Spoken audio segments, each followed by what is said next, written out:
Good evening बच्चों। Good evening sir.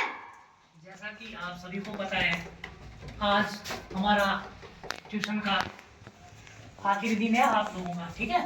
क्योंकि कल से तो ऐसे तो हमारा एक तारीख से नया बैच बना है छोटे बच्चों का, जो अब नए जुड़ेंगे, और जो पुराने बच्चे हैं वो आज उनका लास्ट डे है। क्यों? क्योंकि हमारा कल लास्ट पेपर है ना एकलव्य का, उसके बाद एग्जाम खत्म हो गए। क्योंकि पहले जवाहर नवोदय विद्यालय हुआ, उसके बाद राजीव गांधी का पेपर हुआ, अब कल किस चीज का पेपर है? एकलव्य। हाँ, तो हमारा लास्ट पेपर है। और हम जो हमारे पास पुराने बच्चे थे पिछले साल वाले, तो वो मतलब ये है कि आज से कोचिंग उनका लास्ट दिन है। और सभी बच्चे देखो, जिस तरीके से राजीव गांधी में एक बच्चे हमारे कोचिंग सेंटर से निधि चौहान का जो सिलेक्शन हुआ, इसी तरीके को आप भी कल वाले पेपर में क्या करना है, उसमें अच्छे से अच्छा करना है। क्योंकि आप लोगों का बेटा एकलव्य आवासीय विद्यालय में अगर सिलेक्शन हो जाता है तो मेरे लिए भी वो बहुत अच्छा होगा, और आप लोगों के लिए भी, क्योंकि उसमें मेरे कोचिंग का नाम भी रहेगा और आप लोगों के घर वालों का नाम भी और आपका नाम भी रहेगा। क्योंकि हमारा लास्ट दिन है, तो हमें देखो दुख भी हो रहा है और खुशी भी है कि हमारे पढ़ाए हुए बच्चे इन्होंने काफी अच्छा करा, हर एग्जाम में अच्छा करा। कि देखो कोई ना कोई बच्चा ऐसा रहा कि थोड़े अंकों से पीछे रह गया, तो ऐसा नहीं मानना, आपको हार नहीं माननी है बेटा। आप लोगों को क्या करना है और मेहनत करनी है, क्योंकि हमारे पास आखिरी मौका है। इसके बाद हमारे पास मौका तो मिलेगा नहीं, ठीक है, क्योंकि इसके बाद हमारे पास कोई मौका नहीं है।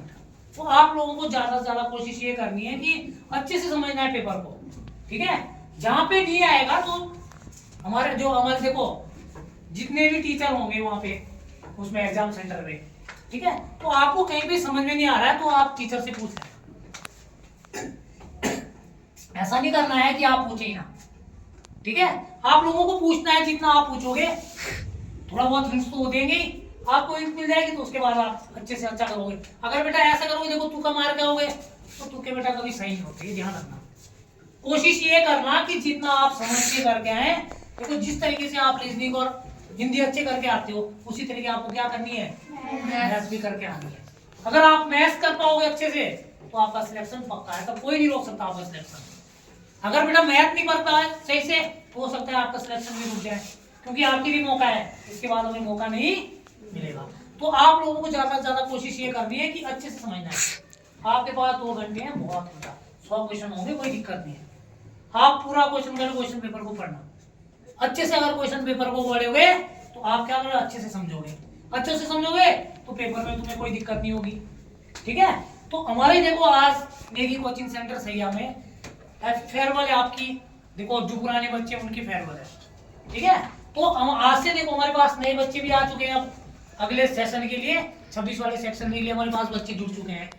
ऐसा नहीं है कि हमारे पास बच्चे नहीं, हमारे पास बच्चे जुड़ चुके हैं। पर लेकिन आप लोगों के साथ साथ अगर इस वाले एग्जाम में आपका सिलेक्शन नहीं होता है, तो ऐसा नहीं है आप हार मान लो उस चीज की। आपको और ज्यादा मेहनत करनी है और अच्छा करना है। क्या पता आप स्कूल से भी टॉप आ जाए, ठीक है।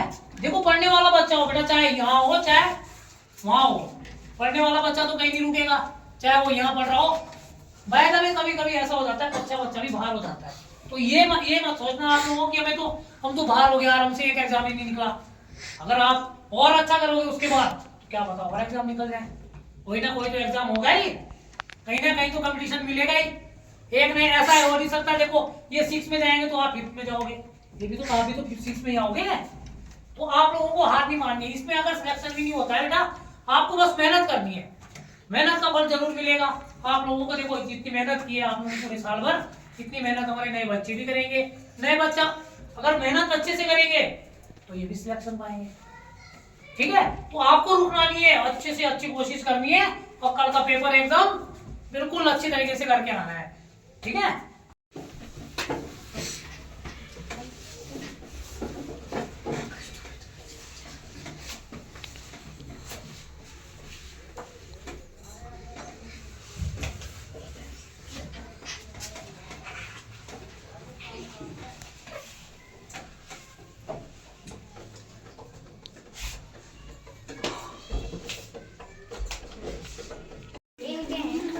क्या हमको हमारे नहीं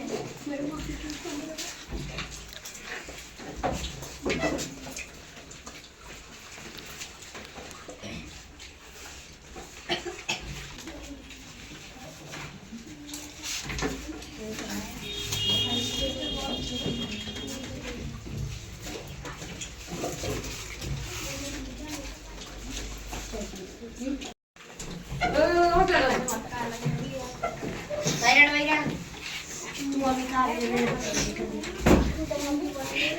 you.